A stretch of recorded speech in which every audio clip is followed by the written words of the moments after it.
Hi friends, welcome back to my channel. So ಇವತ್ತಿನ ವಿಡಿಯೋದಲ್ಲಿ ಬಂದು ಹೆಣ್ಮಕ್ಳು ಮೇಯ್ನಾಗಿ ಈಗ ಹಬ್ಬ ಜಾಸ್ತಿ ಈಗ ಮುಂದೆ ಬರ್ತಾ ಇರೋದ್ರಿಂದ ಮೇಯ್ನಾಗಿ ಇರುವಂತಹ ದೊಡ್ಡ ಡೌಟ್ ಏನಂದರೆ ವರಮಹಾಲಕ್ಷ್ಮಿ ಹಬ್ಬ ಬಂದು ಮಾಡ್ಬೋದಾ, ಮಾಡೋವಾಗ ಏನಾದರೂ ಒಂದು ವೇಳೆ ಹೆಣ್ಮಕ್ಳಿಗೆ ಇರುವಂತಹ ಪೀರಿಯಡ್ಸ್ ಪ್ರಾಬ್ಲಮ್ ಏನಿದೆ ಆ ಪ್ರಾಬ್ಲಮ್ ಏನಾದರೂ ಒಂದು ವೇಳೆ ಆಯಿತು, ಪೀರಿಯಡ್ಸ್ ಆಗ್ಬಿಟ್ವಿ, ಇಲ್ಲ ಆಗುವಂಥ ಸಂದರ್ಭ ಇದೆ, ಮಾಡ್ಬೋದಾ ಅಂದರೆ ಒಂದು ವೇಳೆ ನಿಮಗೆ ಈಗ ವ್ರತ ಮಾಡಬೇಕು ಅಂತ ನೀವು ಅಂದ್ಕೊಂಡಿದ್ರೆ ಕರೆಕ್ಟಾಗಿ ನೀವು ಬಂದು ಡೇಟ್ಸ್ ಅನ್ನೋದು ನೆನ್ಪಿಟ್ಕೊಳ್ಳಿ.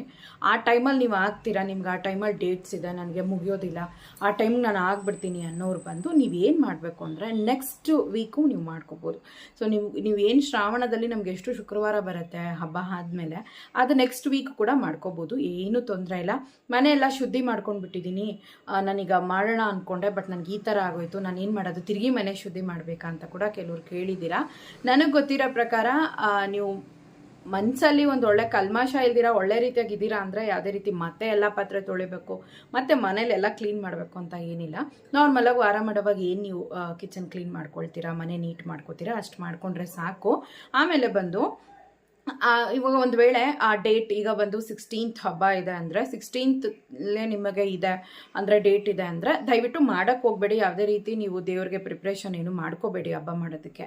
ನೆಕ್ಸ್ಟ್ ವೀಕ್ ಮಾಡ್ಕೊಳ್ಳಿ, ಹಿಂದೆನೇ ಮಾಡ್ಕೋಬೋದು ಅಂದರೆ ಆ ರೀತಿ ಮಾಡ್ಕೋಬಾರ್ದು. ಏನು ಹಬ್ಬ ಇದೆ ಹಬ್ಬಕ್ಕೆ ಅದು ನೆಕ್ಸ್ಟ್ ವೀಕ್ ಬೇಕಾದರೆ ನೀವು ನೆಕ್ಸ್ಟು ಫ್ರೈಡೇ ಬೇಕಾದರೆ ನೀವು ಆರಾಮಾಗೆ ಮಾಡ್ಕೋಬೋದು. ನನಗೆ ಗೊತ್ತಿರೋ ಪ್ರಕಾರ ನಮ್ಮ ಊರುಗಳಲ್ಲಿ ಕೇಳ್ಕೊಂಡಿರೋ ಪ್ರಕಾರ ಮತ್ತು ನನಗೆ ಗೊತ್ತಿರೋಂತಹ ಒಂದು ಅಂದರೆ ಪೂಜೆ ಮಾಡೋರನ್ನ ಅಂದರೆ ಪೂಜಾರಿಗಳಿರ್ತಾರಲ್ಲ ದೇವಸ್ಥಾನದಲ್ಲಿ ಅಂಥವ್ರನ್ನೇ ನಾನು ಕೇಳಿದ್ದೀನಿ. ನೆಕ್ಸ್ಟ್ ವೀಕ್ ನೀವು ಮಾಡ್ಕೋಬೋದು ಅನ್ನೋ ಥರ ಕೂಡ ಹೇಳಿದ್ದಾರೆ. ಅವಾಗೇನು ನಿಮ್ಗೇನು ತೊಂದರೆ ಆಗಲ್ಲ. ಆಗಬೇಕಾದ್ರೆ ನೀವು ಮನೆಯೆಲ್ಲ ನೀಟಾಗಿ ಶುದ್ಧಿ ಮಾಡಿಬಿಟ್ಟು ನಾರ್ಮಲಾಗಿ ಏನು ಹಬ್ಬ ಮಾಡ್ತೀರಾ, ಹಬ್ಬಕ್ಕೆ ಯಾವ ಥರ ದೇವ್ರಿಗೆಲ್ಲ ಅಲಂಕಾರ ಮಾಡ್ತೀರಾ ಎಲ್ಲನೂ ಕಂಪ್ಲೀಟಾಗಿ ಮಾಡಿಬಿಟ್ಟು ನೀವು ಹಬ್ಬನ ಮಾಡ್ಕೊಳ್ಳಿ, ಏನು ತೊಂದರೆ ಇಲ್ಲ. ಒಂದು ವೇಳೆ ಈಗ ನಾನು ವ್ರತ ಮಾಡ್ತಾ ಇದ್ದೀನಿ, ನಾನು ಎಲ್ಲ ರೀತಿ ಪ್ರಿಪ್ರೇಷನ್ ಮಾಡ್ಕೊಂಡ್ಬಿಟ್ಟಿದ್ದೀನಿ, ಇನ್ನೇನು ಪೂಜೆ ಮಾಡಬೇಕು ಅನ್ನೋ ಸಮಯದಲ್ಲಿ ನಾನು ಈ ರೀತಿ ಆಗಿದ್ದೀನಿ, ನನಗೆ ಈ ರೀತಿ ಪ್ರಾಬ್ಲಮ್ ಆಗಿದೆ, ನಾನು ಮಾಡ್ಬೋದಾ, ಏನು ಮಾಡೋದು ಅಂದರೆ ನೀವು ಮಾಡೋಕ್ಕೆ ಹೋಗಬೇಡಿ. ಮನೇಲಿ ಲಕ್ಷ್ಮೀ ಪೂಜೆ ಬಂದು ಹೆಣ್ಮಕ್ಳೇ ಮಾಡಬೇಕು ಅನ್ನೋದೇನಿಲ್ಲ. ಆರಾಮಾಗಿ ಹಸ್ಬೆಂಡ್ ಮಾಡ್ಬೋದು, ಮಕ್ಕಳಿದ್ರೆ ಮಕ್ಕಳು ಮಾಡ್ಬೋದು, ಇಲ್ಲ ನಿಮ್ಮ ಅತ್ತೆ ಇದ್ದರೆ ಅತ್ತೆ ಮಾಡ್ಬೋದು, ಇಲ್ಲ ಮನೇಲಿ ಯಾರು ಇರ್ತಾರೋ ಅವ್ರ ಕೈಲಿ ಮಾಡಿಸಿ, ಏನೂ ತೊಂದರೆ ಇಲ್ಲ. ದೇವ್ರ ಮುಂದೆ ಬಂದು ನಿಲ್ಬೋದಾ, ನಾನು ಅಡುಗೆಗಳನ್ನ ಮಾಡ್ಬೋದಾ, ಈ ರೀತಿ ಎಲ್ಲನೂ ಕೇಳಿದ್ದೀರಾ. ನನಗೆ ಗೊತ್ತಿರೋ ಪ್ರಕಾರ ದೇವ್ರಿಗೆ ನೈವೇದ್ಯ ಅಂತ ಇಟ್ಟರೆ ನೀವು ನಿಮ್ಮ ಹಸ್ಬೆಂಡ್ ಕೈಯಲ್ಲಿ ಏನಾದರೂ ಚಿಕ್ಕದಾಗಿ ಸಿಂಪಲ್ಲಾಗಿ ಏನಾದರೂ ನೈವೇದ್ಯ ಮಾಡಿಸಿ ಇಡಿ.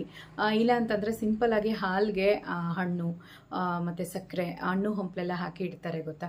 ಸೊ ಆ ರೀತಿ ಬೇಕಾದರೆ ಮಾಡಿಸಿ ಸಿಂಪಲ್ಲಾಗಿ ನೈವೇದ್ಯ ಇಡಿ. ನಿಮ್ಮ ಕೈಯಿಂದ ಮಾಡಿರುವಂಥ ಅಡುಗೆಗಳನ್ನು ದೇವ್ರಿಗೇನು ಇಡಕ್ಕೆ ಹೋಗಬೇಡಿ. ಒಂದು ವೇಳೆ ಮನೇಲಿ ಅತ್ತೆ ಮಾಡ್ತಾರೆ, ಮಾಡೋರಿದ್ದಾರೆ ಅಂದರೆ ಅವ್ರು ಇಟ್ಕೊಂಡು ಪೂಜೆ ಮಾಡ್ಕೊಳ್ತಾರೆ, ನೀವೇನು ಪೂಜೆನೂ ಮಾಡೋಕ್ಕೆ ಹೋಗಬೇಡಿ, ದೇವ್ರ ಮುಂದೆ ಎಲ್ಲ ಬಂದೇನು ನಿಲ್ಲಕ್ಕೂ ಹೋಗಬೇಡಿ, ಆರಾಮಾಗಿ ಒಂದು ಸೈಡ್ ಇದ್ಬಿಡಿ. ಸೊ ಇಷ್ಟು ಮಾಡಿದ್ರೆ ಸಾಕು. ನೀವು ಆ ಸಮಯದಲ್ಲಿ ನಾನು ಅದೇ ಅನ್ನೋರಿಗೆ ಮಾತ್ರನೇ ಈ ಒಂದು ಕ್ರಮ ಅಂದರೆ ಹಸ್ಬೆಂಡ್ ಕೈಲಿ ಮಕ್ಕಳ ಕೈಲಿ ಪೂಜೆ ಮಾಡಿಸುವಂಥದ್ದು. ನಾನು ಬಂದು ಡೇಟ್ಸ್ ಕರೆಕ್ಟಾಗಿ ಇಟ್ಕೊಂಡಿದ್ದೀನಿ, ನನಗೆ ಯಾವುದೇ ರೀತಿ ಪ್ರಾಬ್ಲಮ್ ಇಲ್ಲ, ನನಗೆ ಕ್ಲಿಯರ್ಡ್ ಆಗಿದೆ ಅನ್ನೋರು ಆರಾಮಾಗೆ ಮಾಡ್ಕೊಳ್ಳಿ, ಏನೂ ತೊಂದರೆ ಇಲ್ಲ. ಇಲ್ಲ ನನಗೆ ಡೇಟ್ ಇದೆ ಅನ್ನೋರು ಮಾಡೋಕ್ಕೆ ಹೋಗಬೇಡಿ. ಒಂದು ವೇಳೆ ಆ ಸಮಯದಲ್ಲಿ ಆ ಥರ ತೊಂದರೆ ಆಯಿತು ಅಂದರೆ ಮನೇಲಿರೋರ ಕೈಲಿ ಮಾಡಿಸಿ, ಏನು ಪ್ರಾಬ್ಲಮ್ ಇಲ್ಲ. ಅಯ್ಯೋ ಇಂಥದ್ದಾಗೋಯ್ತೆ, ಮನೇಲಿ ಅಶುದ್ಧ ಆಗೋಯ್ತೆ, ಮೈಲಿಗೆ ಆಗೋಯ್ತೆ, ಮುಟ್ಟಾಗೋಯ್ತೆ ಅಂತ ಮನಸ್ಸಲ್ಲೇ ಇಟ್ಕೊಂಡು ಏನಾದರೂ ನೀವು ಮುಚ್ಚಿಟ್ಕೊಂಡು ಪೂಜೆ ಮಾಡೋದು ಅಂಥವೆಲ್ಲ ಏನೂ ಮಾಡೋಕ್ಕೆ ಹೋಗಬೇಡಿ. ಇರೋದನ್ನು ಮನೇಲಿ ಹೇಳಿ. ಇನ್ನೊಂದು ಮನೇಲಿರೋ ಹಸ್ಬೆಂಡ್ಗೆ ಅಂದರೆ ಮನೇಲಿರುವಂಥ ಒಂದು ಹಸ್ಬೆಂಡ್ ಅನ್ನೋರಿಗೆ ನಾನು ಹೇಳೋದೇನು ಅಂದರೆ ಇದೆಲ್ಲ ಒಂದು ನ್ಯಾಚುರಲ್ ಪ್ರಾಸೆಸ್ಸು, ಇದನ್ನು ಬಂದು ಯಾವುದೇ ಕಾರಣಕ್ಕೂ ಅಶುದ್ಧ ಅಂತ ಅನ್ಕೋಬೇಡಿ. ಇದು ಹೆಣ್ಮಕ್ಳಿಗೆ ಆಗುವಂಥ ಒಂದು ಸಹಜ ಒಂದು ನೈಸರ್ಗಿಕ ಕ್ರಿಯೆ. ಇದಾದ್ರೇ ಅಲ್ವಾ ಸಂತಾನ ಅನ್ನೋದೇ ಬೆಳೆಯೋದು. ಸೊ ಹಾಗಾಗಿ ಅವ್ರನ್ನ ಬೈಯೋದಾಗಲಿ, ಇಲ್ಲ ಅವ್ರಿಗೆ ಬೇರೆ ರೀತಿ ಮನಸ್ಸು ನೋವೋ ಥರ ಅನ್ನೋದಾಗಲಿ, ಇಲ್ಲ ಹರ್ಟ್ ಆಗೋ ರೀತಿ ಮಾತಾಡೋದಾಗಲಿ ಏನೂ ಮಾಡಬೇಡಿ. ಪರವಾಗಿಲ್ಲ, ಈ ವರ್ಷ ಅವ್ರು ಮಾಡೋಕ್ಕಾಗಲಿಲ್ಲ ಅಂದರೆ ಏನು, ಧಾರಾಳವಾಗಿ ಬಂದು ನೀವು ಮಾಡಿ ಪೂಜೆಯನ್ನು ಬಂದು ಪೂರ್ತಿಗೊಳಿಸ್ಬೋದು, ಏನು ಪ್ರಾಬ್ಲಮ್ ಇಲ್ಲ. ಸೊ ನನಗೆ ಗೊತ್ತಿರೋ ಪ್ರಕಾರ ಏನು ನೀವು ಗೊತ್ತಿದ್ದು ತಪ್ಪು ಮಾಡುವಂಥದ್ದು ಇದ್ರೇ ಅದು ತಪ್ಪು, ಬಟ್ ಗೊತ್ತಿಲ್ಲದೆ ಆಗೋವಂಥದ್ದೆಲ್ಲ ಏನೂ ತಪ್ಪಲ್ಲ.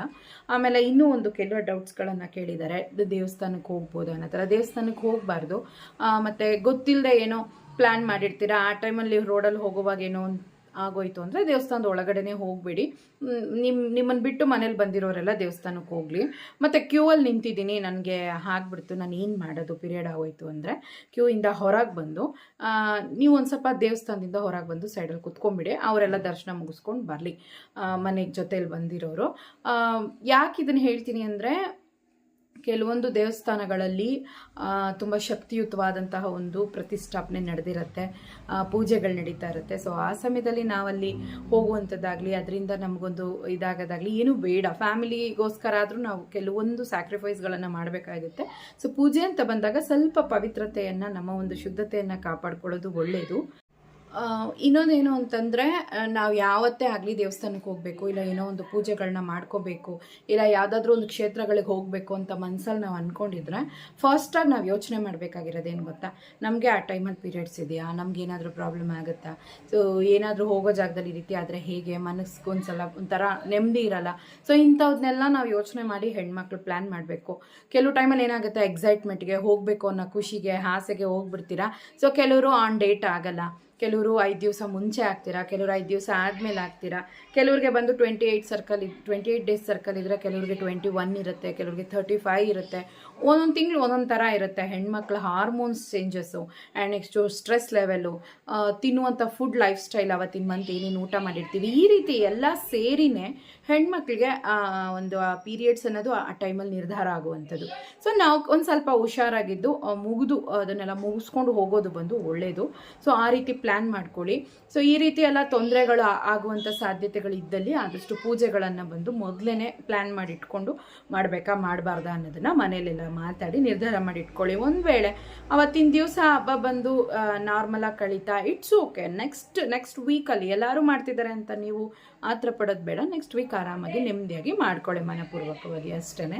ಸೊ ಈ ಡೌಟ್ಸ್ ನಾನು ಹೇಳಬೇಕು ಅಂತಿದ್ದೆ, ತುಂಬ ಜನ ಕೇಳ್ತಾ ಇದ್ರಿ ಈ ನಡುವೆ, ಅದಕ್ಕೇ ಹೇಳಿದ್ದೀನಿ. ನೋಡ್ಕೊಳ್ಳಿ. ಟ್ಯಾಬ್ಲೆಟ್ಸ್ ಹಾಕ್ಕೊಳ್ಳೋದು ಅಂಥವೆಲ್ಲ ಮಾಡೋಕ್ಕೆ ಹೋಗಬೇಡಿ. ಸೊ ನಿಮಗೆ 16th ನಿಮ್ಗೆ ಹಬ್ಬ ಇದೆ ಅಂದರೆ ನೆಕ್ಸ್ಟ್ ವೀಕ್ ಇದು ಮಾಡ್ಬೋದು, ಅದಕ್ಕೆ ನೆಕ್ಸ್ಟ್ ವೀಕ್ ಮಾಡ್ಬೋದು. ಶ್ರಾವಣ ಮುಗಿಯೋ ಅಷ್ಟೊತ್ತೊಳಗಡೆ ನೀವು ಯಾವ ವಾರ, ಶುಕ್ರವಾರ ನೋಡಿಕೊಂಡು ಆ ವಾರಗಳಲ್ಲಿ ನೀವು ಮಾಡ್ಕೋಬೋದು, ಏನು ತೊಂದರೆ ಇಲ್ಲ. ಓಕೆ ಫ್ರೆಂಡ್ಸ್, ಇವತ್ತಿನ ವಿಡಿಯೋ ಬಗ್ಗೆ ನಿಮ್ಗೆ ಏನು ಅನ್ನಿಸ್ತು ಅಂತ ಕಮೆಂಟ್ ಮಾಡಿ. ಟೇಕ್ ಕೇರ್, ಬಾಯ್.